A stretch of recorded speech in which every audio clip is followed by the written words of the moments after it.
Chapter 3. More about alcoholism. Most of us have been unwilling to admit that we were real alcoholics. No person likes to think he is bodily and mentally different from his fellows. Therefore, it is not surprising that our drinking careers have been characterized by countless vain attempts to prove we could drink like other people.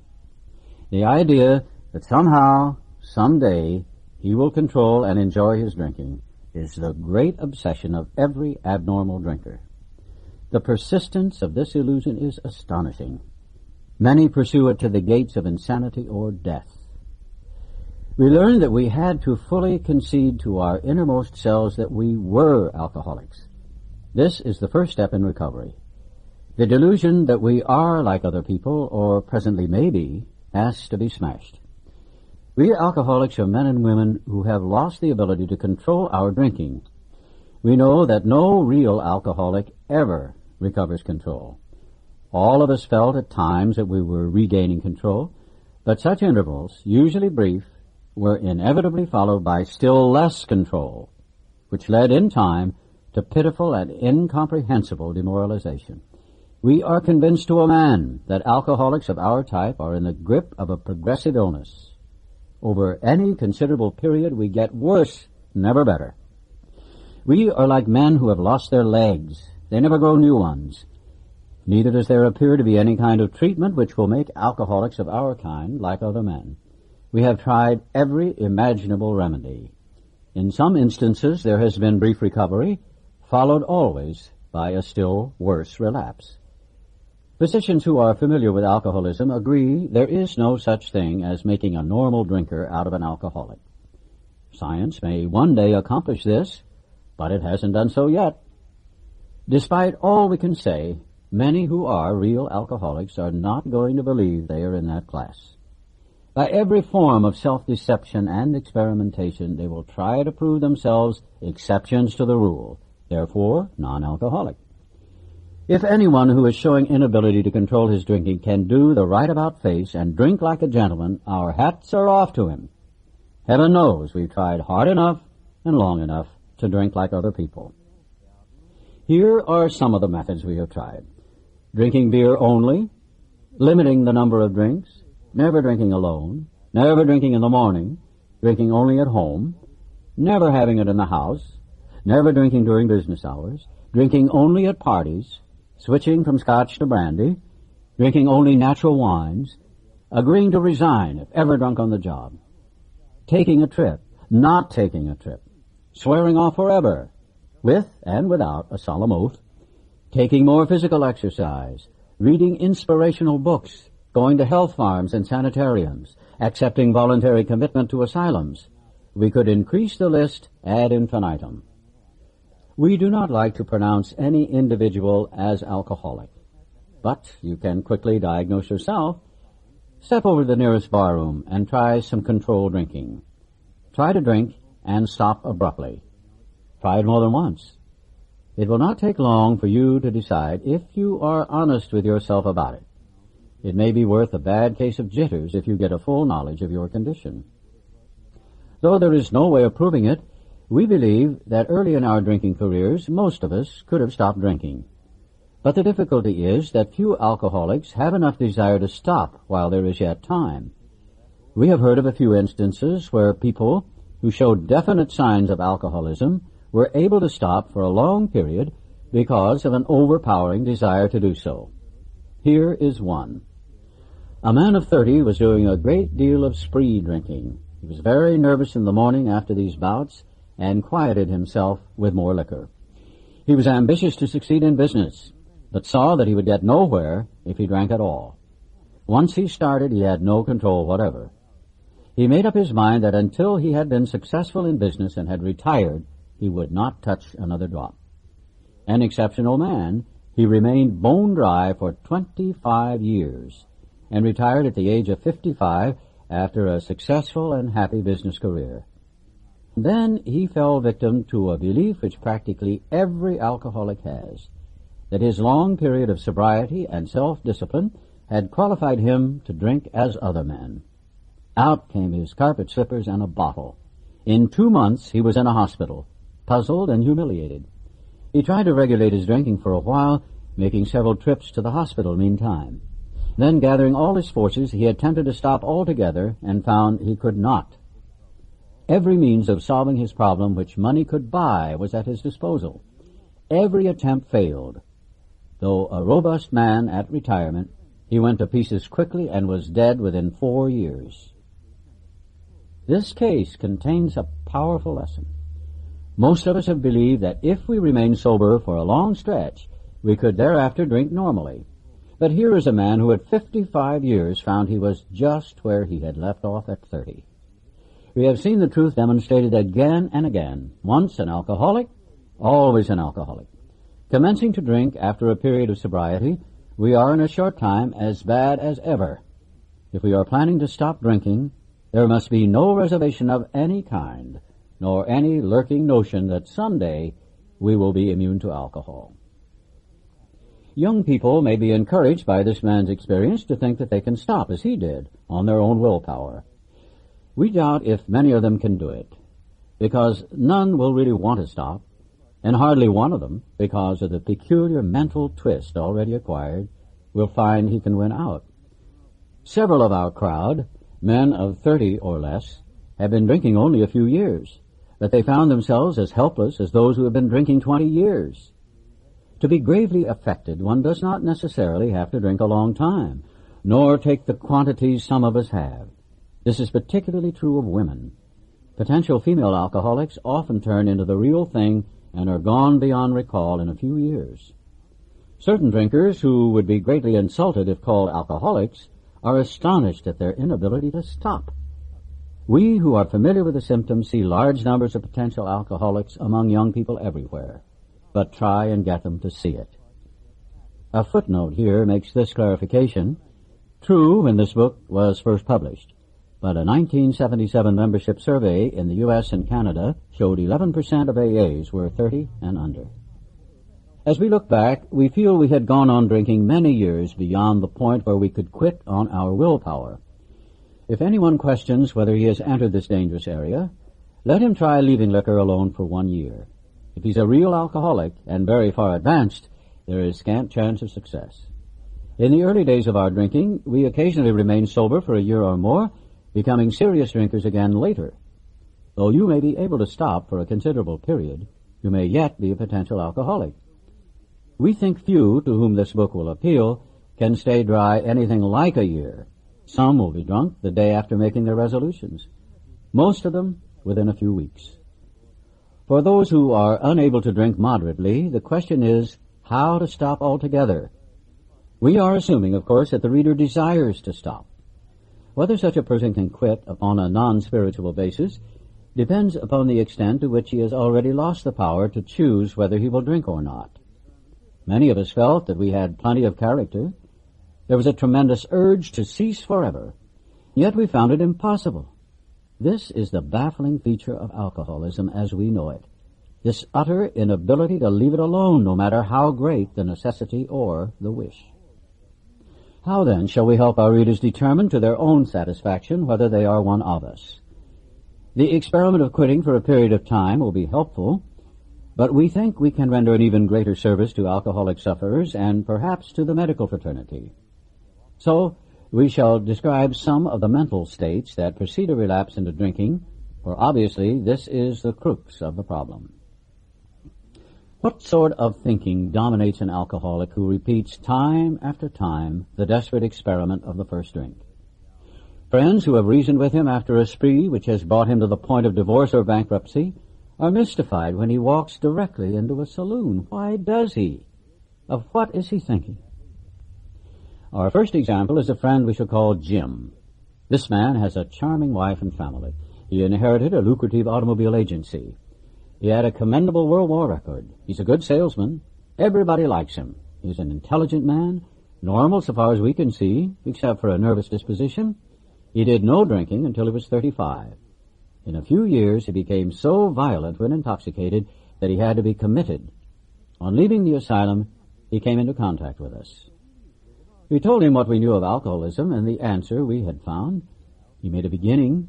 His family was reassembled, and he began to work as a salesman for the business he had lost through drinking. All went well for a time, but he failed to enlarge his spiritual life.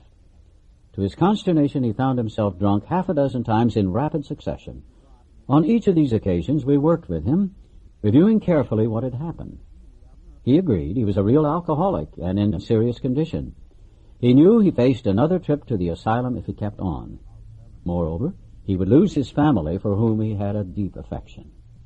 Yet he got drunk again. We asked him to tell us exactly how it happened. This is his story. I came to work on Tuesday morning. I remember I felt irritated that I had to be a salesman for a concern I once owned. I had a few words with the boss, but nothing serious. Then I decided to drive into the country, see one of my prospects for a car. On the way, I felt hungry, so I stopped at a roadside place where they have a bar. I had no intention of drinking. I just thought I'd get a sandwich.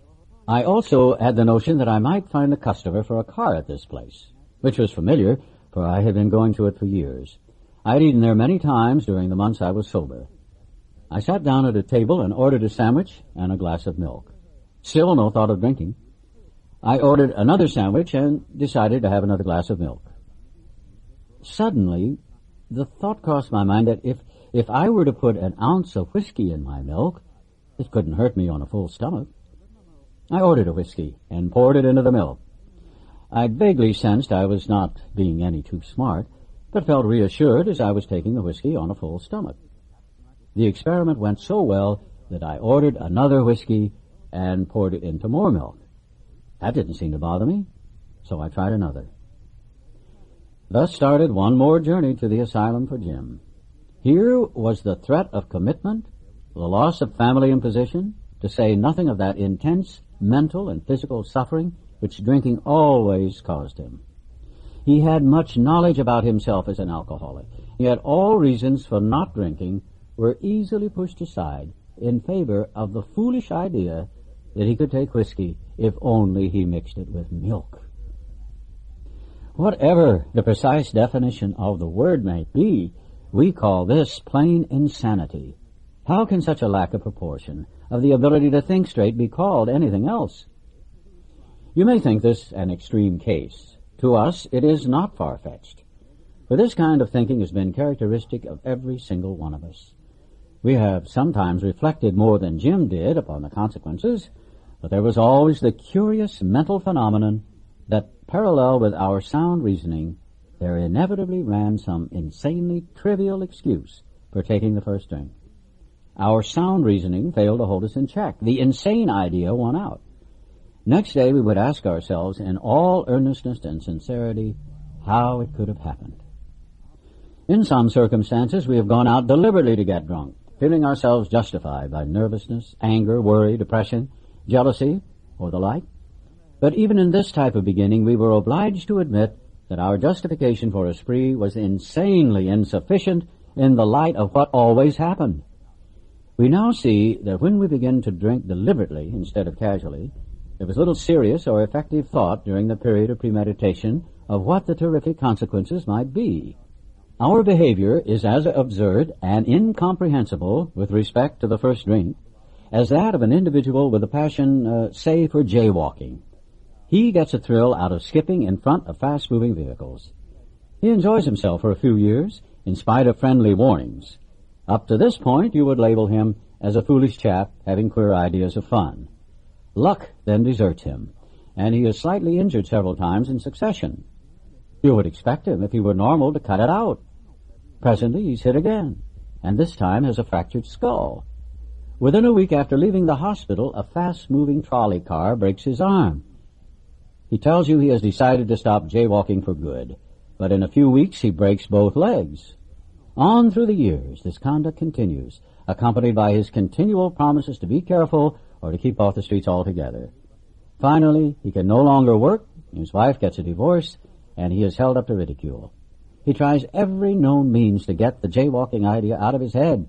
He shuts himself up in an asylum, hoping to mend his ways. But the day he comes out, he races in front of a fire engine, which breaks his back. Such a man would be crazy, wouldn't he? You may think our illustration is too ridiculous, but is it? We who have been through the ringer have to admit, if we substituted alcoholism for jaywalking, the illustration would fit us exactly. However intelligent we may have been in other respects, where alcohol has been involved, we have been strangely insane. It's strong language. But isn't it true? Some of you are thinking, yes, what you tell us is true, but it doesn't fully apply. We admit we have some of these symptoms, but we have not gone to the extremes you fellows did, nor are we likely to, for we understand ourselves so well after what you have told us that such things cannot happen again. We have not lost everything in life through drinking, and we certainly do not intend to. Thanks for the information. That may be true of certain non-alcoholic people who, though drinking foolishly and heavily at the present time, are able to stop or moderate because their brains and bodies have not been damaged as ours were. But the actual or potential alcoholic, with hardly an exception, will be absolutely unable to stop drinking on the basis of self-knowledge. This is a point we wish to emphasize and re-emphasize, to smash home upon our alcoholic readers as it has been revealed to us out of bitter experience. Let us take another illustration. Fred is a partner in a well-known accounting firm. His income is good, he has a fine home, is happily married, and the father of promising children of college age. He has so attractive a personality that he makes friends with everyone. If ever there was a successful businessman, it is Fred. To all appearance, he is a stable, well-balanced individual. Yet, he is an alcoholic. We first saw Fred about a year ago in a hospital, where he had gone to recover from a bad case of jitters. It was his first experience of this kind, and he was much ashamed of it. Far from admitting he was an alcoholic, he told himself he came to the hospital to rest his nerves. The doctor intimated strongly that he might be worse than he realized. For a few days he was depressed about his condition. He made up his mind to quit drinking altogether. It never occurred to him that perhaps he could not do so, in spite of his character and standing. Fred would not believe himself an alcoholic, much less accept a spiritual remedy for his problem. We told him what we knew about alcoholism. He was interested and conceded that he had some of the symptoms, but he was a long way from admitting that he could do nothing about it himself. He was positive that this humiliating experience, plus the knowledge he had acquired, would keep him sober the rest of his life. Self-knowledge would fix it. We heard no more of Fred for a while. One day we were told that he was back in the hospital. This time he was quite shaky. He soon indicated he was anxious to see us. The story he told is most instructive, for here was a chap absolutely convinced he had to stop drinking, who had no excuse for drinking, who exhibited splendid judgment and determination in all his other concerns, yet was flat on his back nevertheless. Let him tell you about it. I was much impressed with what you fellows said about alcoholism, and I frankly did not believe it would be possible for me to drink again. I rather appreciated your ideas about the subtle insanity which precedes the first drink, but I was confident it could not happen to me after what I had learned. I reasoned I was not so far advanced as most of you fellows, that I'd been usually successful in licking my other personal problems, and that I would therefore be successful where you men failed. I felt I had every right to be self-confident, that it would be only a matter of exercising my willpower and keeping on guard. In this frame of mind, I went about my business, and for a time, all was well. I had no trouble refusing drinks, and began to wonder if I had not been making too hard work of a simple matter. One day I went to Washington to present some accounting evidence to a government bureau. I had been out of town before, during this particular dry spell, so there was nothing new about that. Physically, I felt fine. Neither did I have any pressing problems or worries. My business came off well. I was pleased, and knew my partners would be too. It was the end of a perfect day, not a cloud on the horizon. I went to my hotel and leisurely dressed for dinner. As I crossed the threshold of the dining room, the thought came to mind that it would be nice to have a couple of cocktails with dinner. That was all, nothing more. I ordered a cocktail and my meal. And then I ordered another cocktail. After dinner, I decided to take a walk. When I returned to the hotel, it struck me a highball would be fine before going to bed. So I stepped into the bar and had one. I remember having several more that night, and plenty next morning. I have a shadowy recollection of being in an airplane bound for New York and of finding a friendly taxicab driver at the landing field instead of my wife. The driver escorted me about for several days. I know little of where I went or what I said and did. Then came the hospital with unbearable mental and physical suffering. As soon as I regained my ability to think, I went carefully over that evening in Washington. Not only had I been off guard, I had made no fight whatever against the first drink. This time I had not thought of the consequences at all. I had commenced to drink as carelessly as though cocktails were ginger ale. I now remembered what my alcoholic friends had told me, how they prophesied that if I had an alcoholic mind, the time and place would come. I would drink again. They had said that though I did raise a defense, it would one day give way before some trivial reason for having a drink. Well, just that did happen and more. But what I learned of alcoholism did not occur to me at all. I knew from that moment that I had an alcoholic mind. I saw that willpower and self-knowledge would not help in those strange mental blank spots. I've never been able to understand people who said that a problem had them hopelessly defeated. I knew then it was a crushing blow. 2 of the members of Alcoholics Anonymous came to see me. They grinned, which I didn't like so much, and then asked me if I thought myself alcoholic and if I were really licked this time. I had to concede both propositions. They piled on me heaps of evidence to the effect that an alcoholic mentality, such as I had exhibited in Washington, was a hopeless condition. They cited cases out of their own experience by the dozen. This process snuffed out the last flicker of conviction that I could do the job myself. Then they outlined the spiritual answer and program of action which 100 of them had followed successfully. Though I had been only a nominal churchman, their proposals were not intellectually hard to swallow, but the program of action, though entirely sensible, was pretty drastic. It meant I would have to throw several lifelong conceptions out the window. That was not easy. But the moment I made up my mind to go through with the process, I had the curious feeling that my alcoholic condition was relieved, as, in fact, it proved to be. Quite as important was the discovery that spiritual principles would solve all my problems. I have since been brought into a way of living infinitely more satisfying and, I hope, more useful than the life I lived before. My old manner of life was by no means a bad one, but I would not exchange its best moments for the worst I have now. I would not go back to it, even if I could.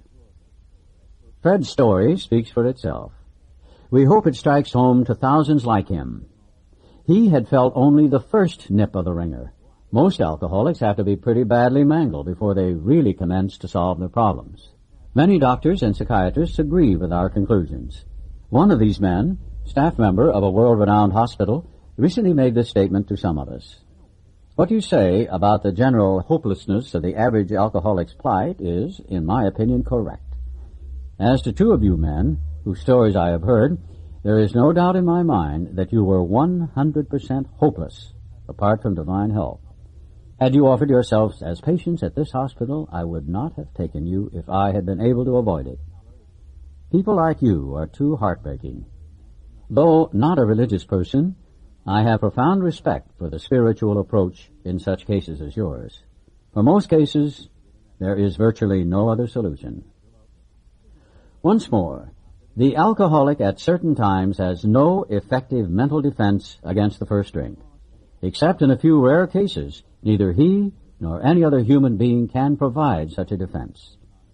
His defense must come from a higher power.